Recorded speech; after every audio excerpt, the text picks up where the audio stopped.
Do you prefer one? Hi everyone, we're going to get started.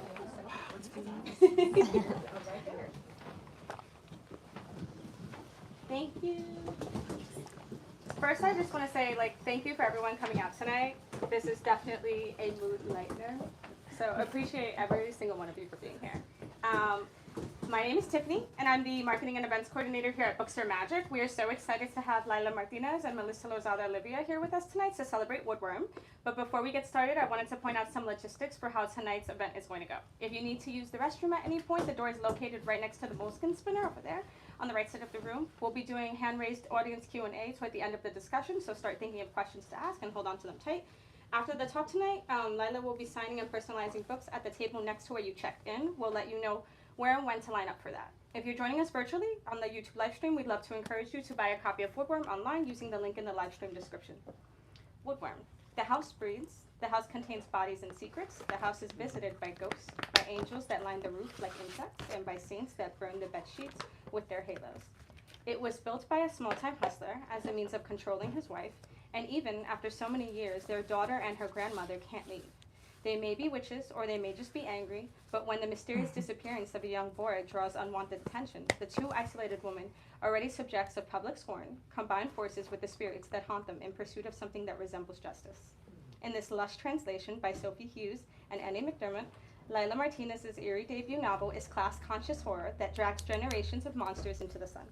Described by Mariana Enriquez as a house of women in shadows, built from poetry and revenge. This vision of a broken family in our unjust world places power in the hands of the eccentric, the radical, and the desperate, which is exactly what we need right now. Layla Martinez is the author of 2 nonfiction books in Spanish, Surrogate Pregnancy and Utopia is Not an Island, as well as stories and articles in numerous anthologies. She has translated essays and novels, writes about music for El Salto, and about television for La Última Hora. Woodworm is her first novel. Melissa Lozada-Oliva is the child of Guatemalan and Colombian immigrants and the author of Candelaria, Dreaming of You, and Peluda. Her work has been featured in NPR, Vogue, Harper's Bazaar, Paper, Armani Beauty, and more. She's a member of the band Melly and the Specs. She holds an MFA in poetry from NYU and lives in New York City. Without further ado, let's give a hand.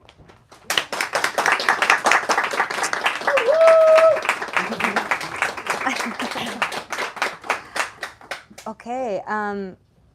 Thank you everybody for being here. This is one of my favorite books that I read this year, and I just really connected with it as someone who also writes about angry granddaughters and their angry grandmothers. And it's just very special, and it felt very justified in its rage. I don't know if you want to read a little bit from it before we start, or... Yeah. Okay. I've been practicing. Thank you very much for being here. It's my first time in the United States, so maybe I made some mistakes. So sorry.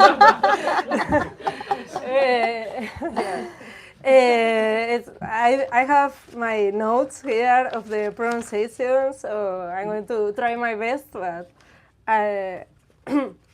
but if you don't understand something, you can ask, please, and feel free to ask me to repeat something, or so. Okay. I walked in, and the house pounced on me. It's always the same with this filthy pile of bricks. It leaps on whoever comes through the door and twists their guts till they can't even breathe. My mother used to say this house makes your teeth fall out and your insides shrivel up. But my mother left a long time ago, and I don't remember her. I only know she said those things because my grandma told me, though she shouldn't have bothered. It's not exactly news. In here, you lose your teeth, your hair, the meat from your bones, and if you are not careful, you'll end up dragging yourself around on all fours, or else permanently bedbound. I left my backpack on the wooden chest and opened the living room door. My grandma wasn't there. She wasn't in the pantry or under the kitchen table either, so I decided to try upstairs. I checked the dresser drawers and inside the wardrobe. the guardo, but there was still no signs, damn her. Then I saw the tips of some shoes poking out from under one of the beds. I wouldn't normally have lifted the edge of the quilt. You don't disturb what's under the bed. But my grandma's shoes are unmistakable. The patterned leather so shiny you can see your reflection in it from the other side of the room. When I lifted the quilt, she was staring at the slats under the mattress. A neighbor who once saw her climb out of the wooden chest by the front door told the journalist the old woman had dementia. But what would she know? That she'd staring bits with her fat fried hair. It wasn't dementia. I hauled the old woman out, sat her on the bed and shook her by the shoulders. Sometimes it works and sometimes it doesn't, and this time it didn't. When it doesn't work, you are better off waiting for her to come around. I dragged her into the hallway, opened the door leading up to the attic, shoved her through, and closed it behind her, turning the key. All the doors in this house can be locked from the outside. It's a family tradition, like the stupid stuff people get up to at Christmas. We have a lot of traditions, including locking each other away, but we don't eat lamb because lambs have never done us any harm, and it feels rude to eat them. I went down to fetch my backpack, then walked back upstairs. Aside from the stairway going up to the attic, the only space on the first floor is a bedroom I share with the old woman. I put the backpack on my bed, the smaller of the two. It used to be my mother's, and before that, my grandma's. In this house, you don't inherit money or gold rings or monogrammed sheet sets. Beds and bad blood are all the dead passed down. Rates and a place to lay your head. That's the most you'll be left around here. I didn't even get my grandma's hair. It's still as strong as rope, a real sight to behold when she lets it loose. And yet here I am with 4 greasy strands that start sticking to my scalp 2 hours after I've washed them. Thank you. Thank you. So just from that, like those first 2 pages, you can tell one, like the magic and the horror is there right away. The house is already haunted, but also the speakers are so funny and they just accept things as they are. And also there's this like brattiness and violence of her like dragging her grandmother out of from underneath a bed and shaking her and then throwing her into a closet because she's been taken over by these spirits, or the saints, which it just happens. Okay, so the first thing I want to ask you about is, reading this, I was really reminded of Shirley Jackson, who's one of my favorite authors, and she has a book called Haunting of Hill House, where the house calls people into it and traps them into it, and you either get in or you get out. And then We Have Always Lived in the Castle, which is about 2 women who are excommunicated from a town, they get gossiped about a lot because maybe they killed their family. And so I saw so much of that in here, and so I was wondering if you could talk about your relationship to haunted house literature and what made you want to write a haunted house story. Yeah, about humor, I think humor and horror are very close. Yes. And Jordan Peele says that horror films and humor films are the only difference is the soundtrack. And it's true.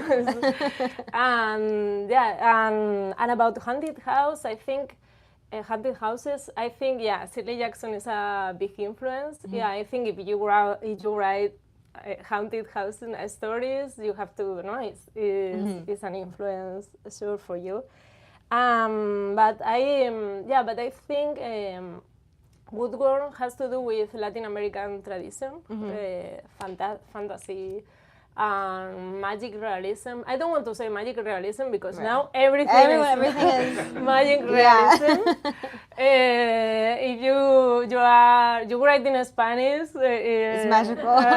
A fantasy or horror, you are going to publishing house are going to say, and press on the press are going to say that you write magic realism. But I think in Spain we don't have horror tradition, so and fantasy either. So I think it is. Woodworm owns a lot to Latin American tradition, not only the authors of the boom, but also current authors like Mariana Enriquez or Mónica Ojeda, María Fernanda Ampuero.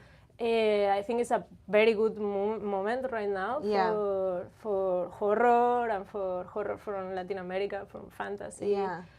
And also I think on the Spanish side, we don't have horror tradition, but we have a tradition of novels that tell the horrors of living in a small village. And we say, I think maybe in Latin American countries also say that, but in Spain we say, small village, big prisons. Pequeños pueblos, grandes cárceles. ¿No? So, and there is a lot of books that are not they don't tell supernatural events or something like that, but tell the horror of living in a small place where everybody knows you and the social pressure.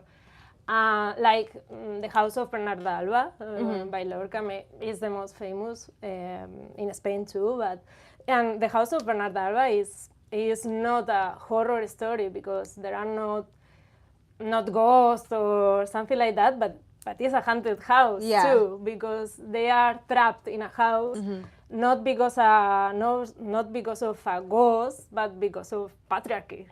So, the women of that family are trapped there. No? So I think this mix is in Woodworm. Speaking of that, I feel like there's something I'm interested in that's happening in your book about like generational punishment. So like the founding father of the house was he was selling women's bodies in order to stay alive and like make a living, and then the house like punishes them, and then I feel like the grandmother and the granddaughter are dealing with all that he like wrecked up for them, but also they're seeking revenge on the Haros, who are like this like rich family who has been they've been living under the thumb of them for like a few generations. So could you talk about like punishment and in your book? Yeah, it was the main characters don't have name in the book because the idea is that they could be anyone. Anyone, women of that. But the Haros, the rich family, is the real name of the rich family of my village. Oh. And You named them. It was a political decision to put to put this name in the book because they were rich before the dictatorship in Spain, but during the dictatorship they were very close to the dictatorship, to the government. So close that the father was one of the Minister of Justice of Franco in the last years of the dictatorship. You can find him in Wikipedia. Oh my God. So he's responsible of the repression of the last years of the dictatorship that were very cruel. And the dictatorship killed a lot of people in the first years and in the last year especially. It was a very bloody dictatorship. Spain is the second country in the world with the most mass graves after Cambodia. So 40 years of dictatorship. So it changed a country. No? Yeah. And they were the responsible of the dictatorships and the Jarabo.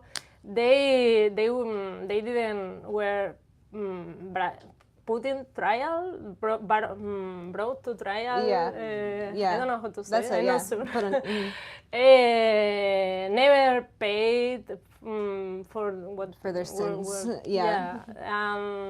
So we only have fiction to make them pay. So I decided to put to make them pay. And when I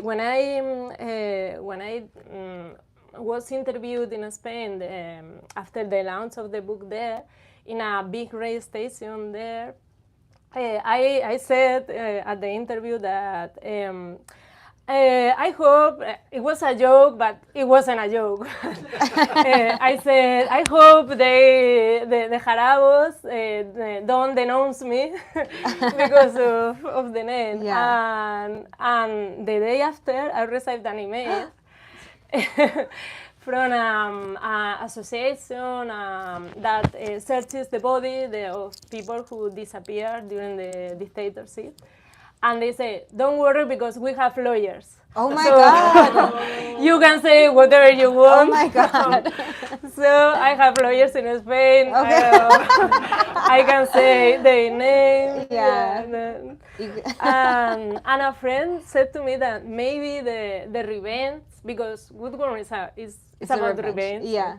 But maybe the revenge is putting their name there, no? So in place like this or place like Korea or they so people know what they did. Now the name. Yeah, I love that. I always feel like like as a writer, you want to like, you know, change names or not have people come after you. So I feel like it's really cool that you did that. I think, I wanted to talk to you about like beauty in your book and the person who's called the granddaughter, her mom who disappears, and she's described as like being really, really beautiful. But she's also, and I guess like a theme of this is she's kind of like punished for it. Can you talk about how like beauty works in Woodworm? Yeah, in a book launch in Portugal, one of the people who were with me in the last one asked me about this, and I was very surprised because for me it's not a beautiful. There is no beauty in this book because I was very angry when I wrote the book. I think you can feel it when you read it. No, I think you're a very nice girl. So for me, and people said to me a lot that has a beautiful image, no, beautiful scenes and funny scenes, no. Funny scenes. It's hilarious. But it was the first time that somebody said that to me. It was very strange for me because it's my feeling is that it's only raids and remains. No. But yeah, I think it's the mother, no. This. For the granddaughter, for the beauty of the mother is it's like a punishment for her because she thinks that it's not so pretty as her mother was. Right. But also for her mother because it's like men are going to go after you. Yeah. So it's she's in danger because she's beautiful. Yeah. And then the grandmother and granddaughter can kind of like hide because they're not, or like they can be protected because they're not. I love that. Also, a line I really loved from it was, and I think it's about the father who he like hates these caves that he grew up in. And you say, we hate what reminds us of ourselves, you know, which is why plenty of mothers secretly hate their children, and why here in this house we've ended up poisoning each other. and then the rich didn't remind him of what he was, but what he'd never be. So could you talk like a little more about like class rage? Yeah, with this Haros, no, that were not only in power, no, but also they were rich and get richer during the dictatorship because they stole lands to people in the village, and they don't live there now. They live in Madrid, I think, but they are the owners. They are still the owners of the lands. And this idea of you work for the same people that your father worked and your grandfather, no? And it's generation after generation, the poor people is the same, the rich people is the same, no? And it's like, punishment, no? The history repeats itself again and again. And it's, I found, when I was writing Woodworm, I found a study of the University of Florence. And this study, this research have studied the rich families of Florence. And they have found that are the same in the last 500 years, are the same families. The rich families are the same. So during 5 centuries. And it's, because it's never, if you don't change it with, I don't know, political revolution, I don't know how this change. Right. They are the same. With revenge. And in Spain it's pretty much the same, but in Spain with the dictatorship, rich people get richer because they all were fascists. They were on the fascist side, all of them. So it's, but are the same. Yes. I also read that we have aristocracy in Spain, this thing, very king, this thing, very medieval things. For example, one of the most, the richest aristocracy, the Duchess of Alba, this family is rich from the 16th century. Is one of the richest family of Spain. So it's the same as in Florence. Yeah. They are the same during centuries. They should all go in the wardrobe. Okay, I have 2 more questions for you. My first question is something that it's like a common theme or just like repeated a lot through the book is this idea of bad energy. And my mom is from Guatemala and my dad's from Colombia, and that is that's something I hear a lot from them. And I was like, oh, this is cross-cultural. You're from Spain, etc. Could you talk about bad energy? The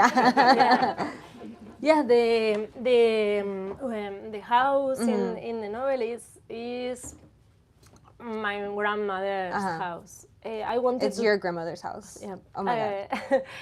I wanted to tell the story of the story of the women of my family, and especially my grandmother's and my great grandmother. The house is haunted from the beginning because my great grandfather built it as a wedding present for my great grandmother, and it sounds romantic. No? It sounds wedding present, but from the beginning he began mistreating my great grandmother, and in that time divorce didn't exist, and she was trapped in the house. And the violence of the patriarchal violence, the gender violence are in the foundation of the house, or in the cement of the walls. So it's and then this is a haunted house not only because of that, as in Lorca's Lorca's play, but also because of the death culture of that area. because it's this area of Spain is very poor, is very isolated. It's not far from Madrid. In fact, it's like 200 kilometers, but it has a lot of problems of depopulation, of aging, and I think because of the isolation, it develops its own culture in some way, its own dead culture also, and that has similarities to other parts of the Spain, but traditions that are its own, only of this specific area. And for example, the idea of the aparecidos, that are relatives, that appears to you usually at night, in the bedroom, in a corner of the bedroom when you are in bed. And they say, usually, sometimes they only say, we are okay, don't worry. If you are grieving, no? they say, don't worry, I'm okay.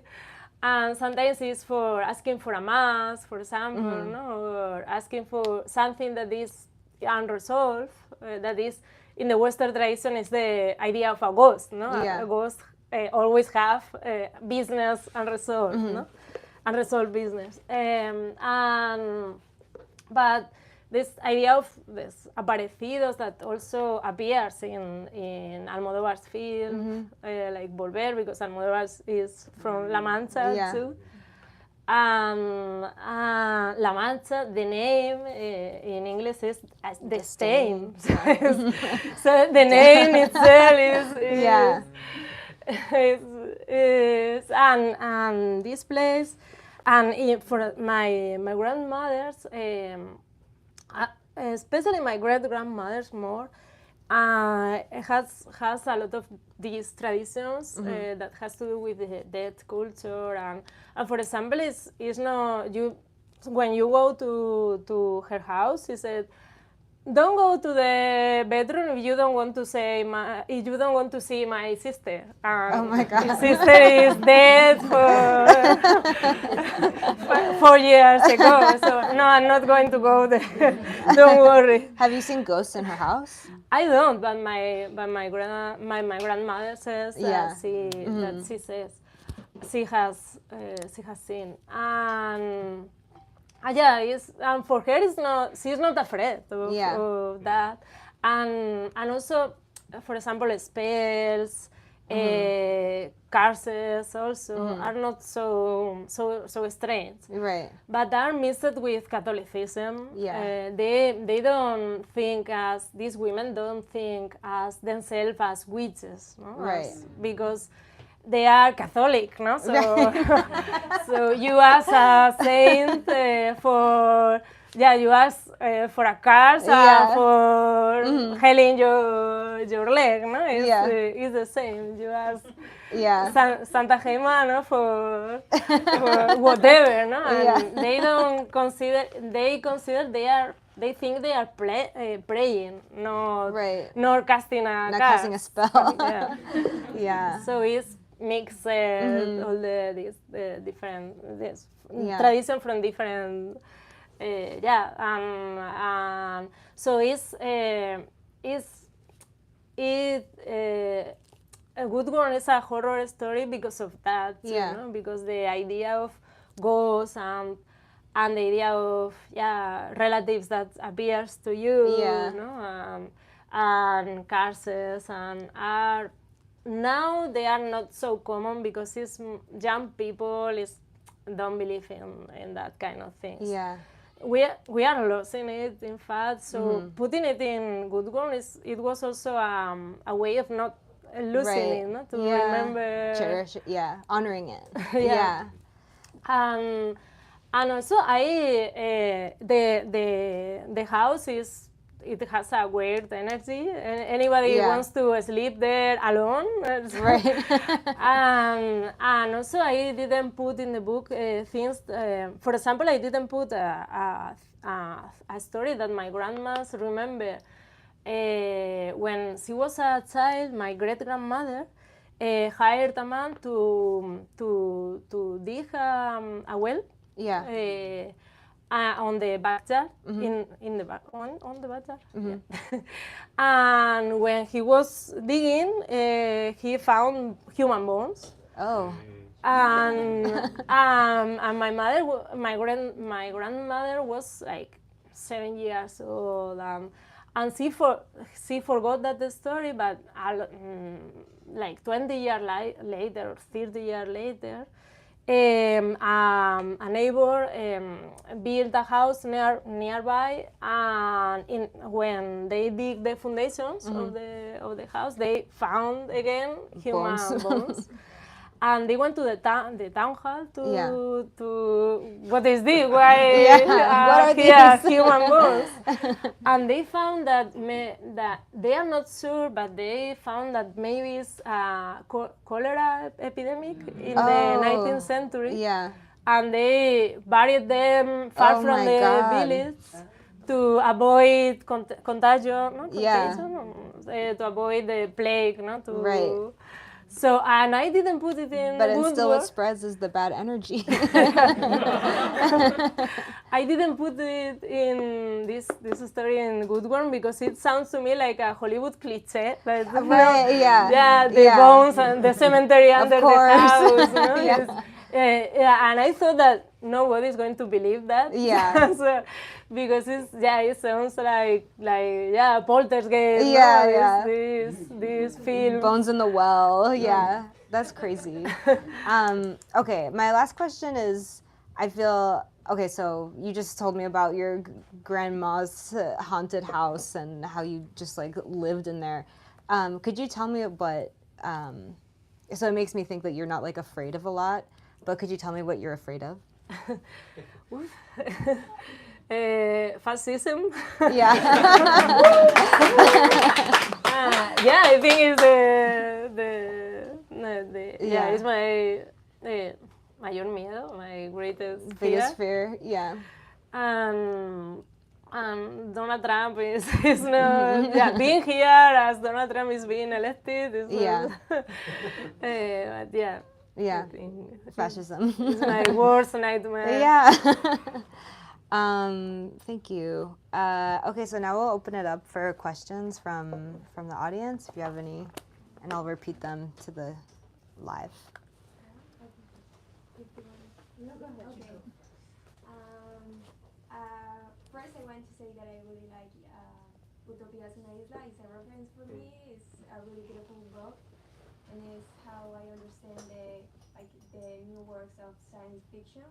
Like, to build a new world, you need to do this. So I love the women are writing horror now, like in Latin American, like Mónica Ojeda, Mariana Enriquez, and all these women writing about horror.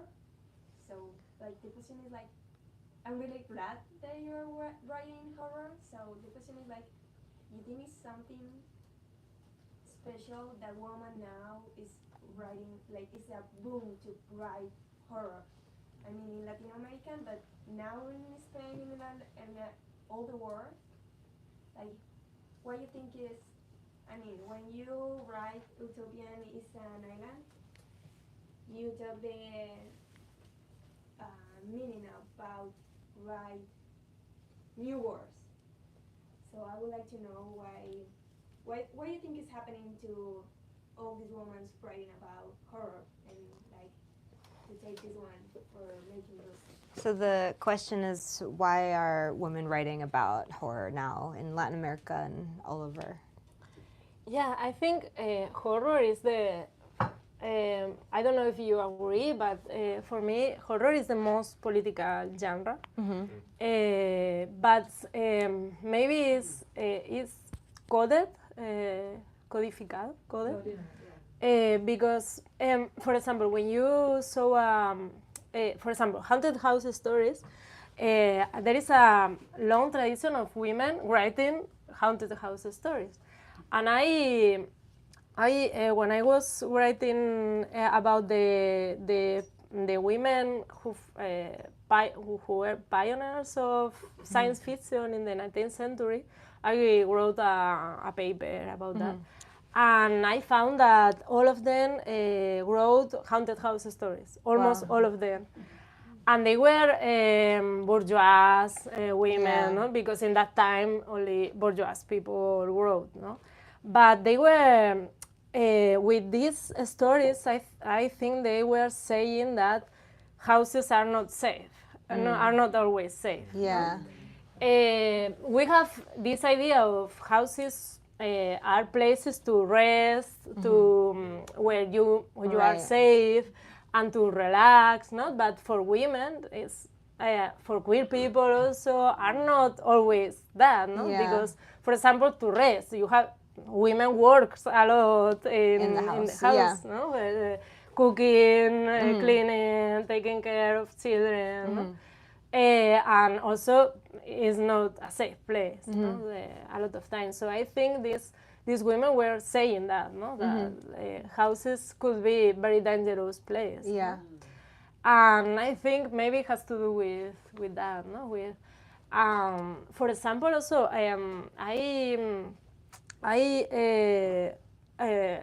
when I do this research for this paper, I also found a lot of I wanted to find novels with a maid as a main character, no? And I found almost none. Not in horror, but in general. Yeah. No, there are almost none because writers are usually people from middle class, upper class, and they are not interested in maids in their stories. But sometimes they are, these maids and butlers are secondary character, but evil characters in a lot of novels. For example, the butler is the murderer, no, in mystery novels, no, or Rebecca, no, the evil maid. And for me, it has to do with the anxiety that bourgeois people developed when they realized that they have working class people living in their house. Yeah. With the when working class movement organized during the 19th century, they realized that they have the enemy inside their house. Yeah. So they began to write these evil characters, no, because they. And it shows the class anxiety. This maid or this butler knows all of me, all the secret, and I have the enemy inside the house. No, this when socialism began to organize and develop, the movement began to develop. No, then they realized that working class people are not only in factories but inside their house. Right. And there are a lot of novels during the last years of 19th century and the first decades of the 20th century about that. No? And you can see the class anxiety in bourgeois writers rising, no? As socialism and working class movement developed. Yeah. And now there's a lot of like social political horror, like Jordan Peele, as you were saying, and is coming from, I don't know what, there's like a different anxiety. It's like I don't know, it's a mixture of a bunch of things, but in terms of like, I think like women are writing about it because they're feeling the brunt of it, and Yeah, also haunted houses always talk about, for example, horror is the genre that is most critical with the family as an institution. No? Yes. Because there are a lot of stories about how family could be evil, no? Right.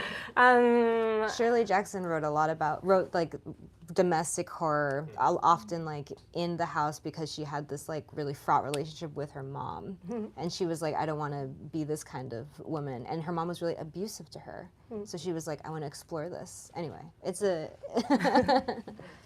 okay. Hi. Hi. I have a question.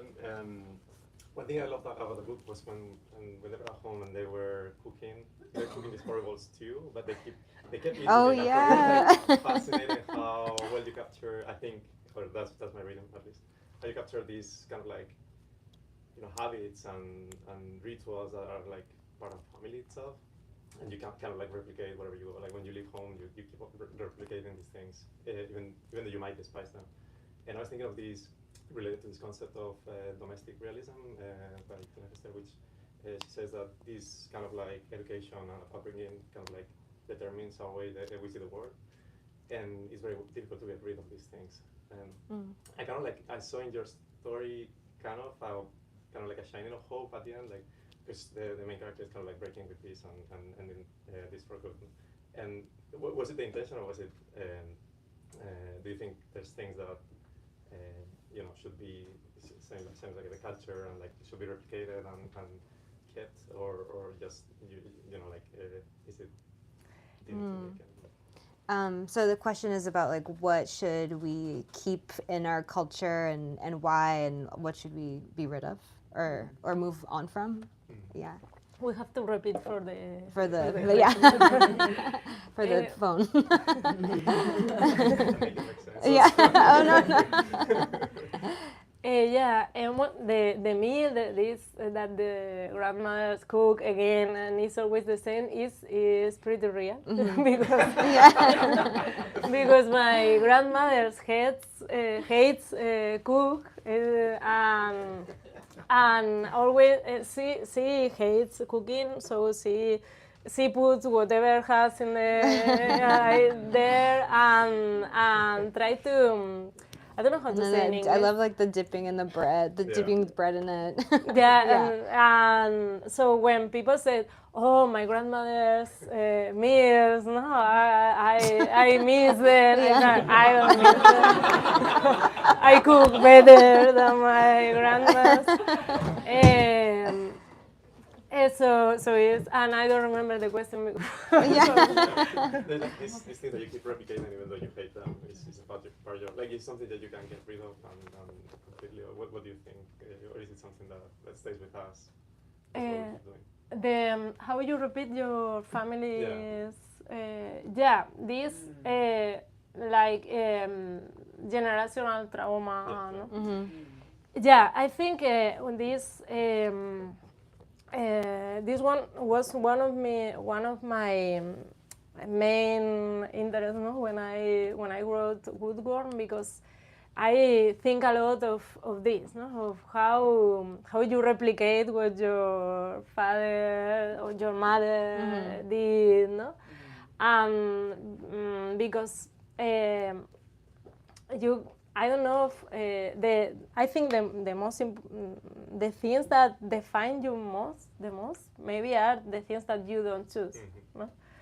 Your family, your class, no? And how your family and the people who you grew up with defines you as an adult, no?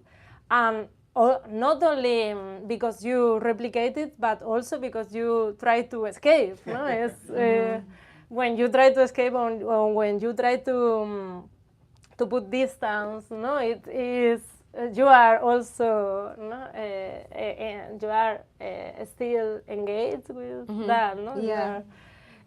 So yeah, I think a lot in that. For example, with I grew up with my grandmother, and for example, this is not a trauma, but maybe it is. I don't know. For example, Catholicism, no, in my family, and the guilt. That's a trauma. Yeah, and I think in Portland Book Festival they asked me why I choose horror as the genre for the book, and I'm Catholic. Horror is in my veins, in my blood.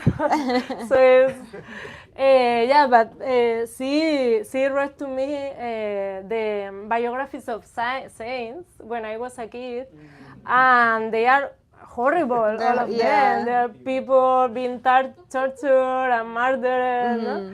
And it's not a good like, reading for a kid. But it's a good background for a horror writer. No? There's gory fiction. Catholicism is very gory. Yeah, it is really gory. Yeah. With there's also you have like the kind of biblically accurate angels in the house, and they have a lot of eyes and they look like bugs. And you feel observed, under surveillance. This idea of feel under surveillance in your own house. I think it has to do with family tradition, no? And generational trauma, no? And sometimes you replicate the things, no? And then you realize that this is from my mother. This is from my other mother. This is your fault. I think it's time for one more question. You write so beautifully in the different voices of these characters. The dialogue is really so vibrant, and I'm wondering, and it sounds really colloquial, and I'm wondering if you could talk a little bit about what it's like in Spanish and how you worked with the translators to make it work in English in a similar way and have such distinct voices. Yeah, the English translation is the only one that I can read because it's the only foreign country language that I understand. So, and I think they have done a great job. It's not because I'm here. I really think that. But working with translators are very strange. It's my first time, and sometimes they have strange questions. For example, the Polish translator told me that she wanted to erase a sentence that says "beautiful like a volcano." It's not an important sentence in the novel, but it's. And she said in her email, she says, Polish people in Poland, they are not going to understand this because volcanoes are not beautiful. Like, why volcanoes are not beautiful in Poland?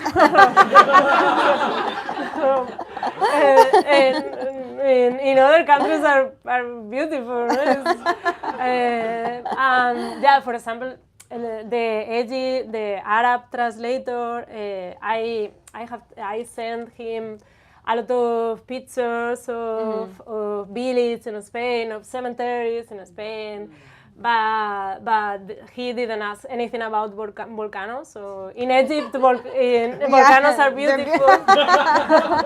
not in Poland, but in Egypt, yes. Don't go to Poland if you're a volcano. And then but you don't know how is the resultado de la traducción. You don't know how is the work of the translator? How it's gonna end up. Because you don't can read in that language. But sometimes the questions of the translators are strange, and you are strange in a bad way. For example, the Turkish translation, the questions were like because they wanted to. My feeling was that they wanted not only the translator, maybe it was the editor or the publisher or the publishing house. They wanted to soften the tone. And it happens also to a friend of mine, Cristina Morales. Maybe you easy reading the book is great. You have to read it. And for example, they change words like pussy to vagina, no? Tits to breast, no?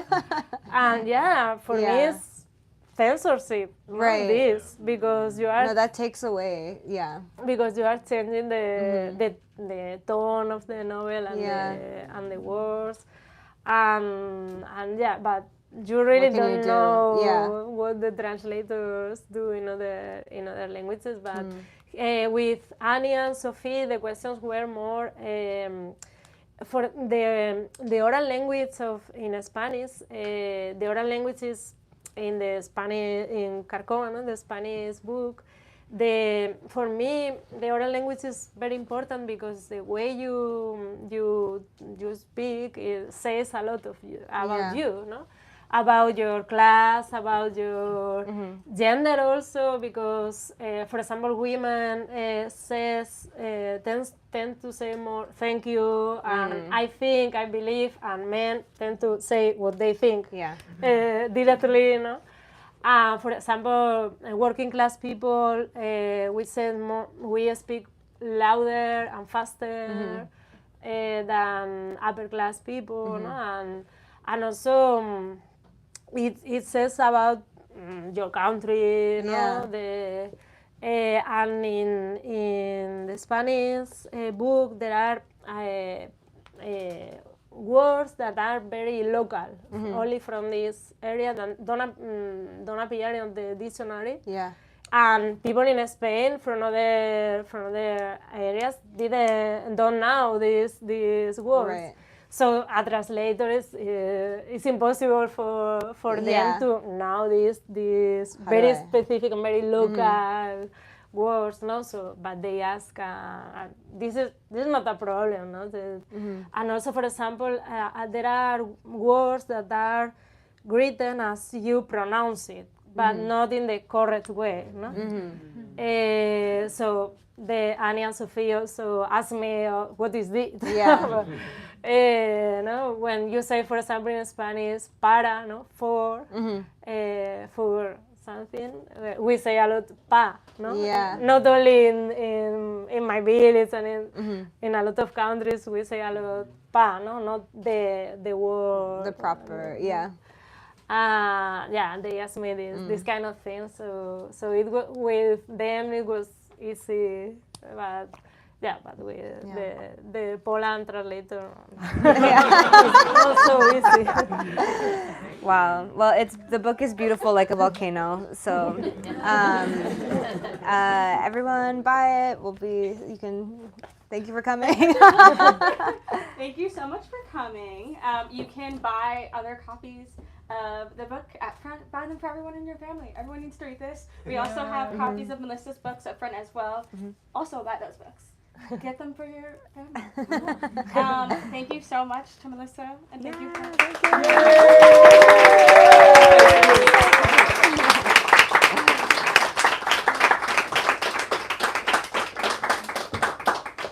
We will be having Layla sign, so you can line up where my coworker is standing in the back. She's going to be signing right there. And thank you all for coming.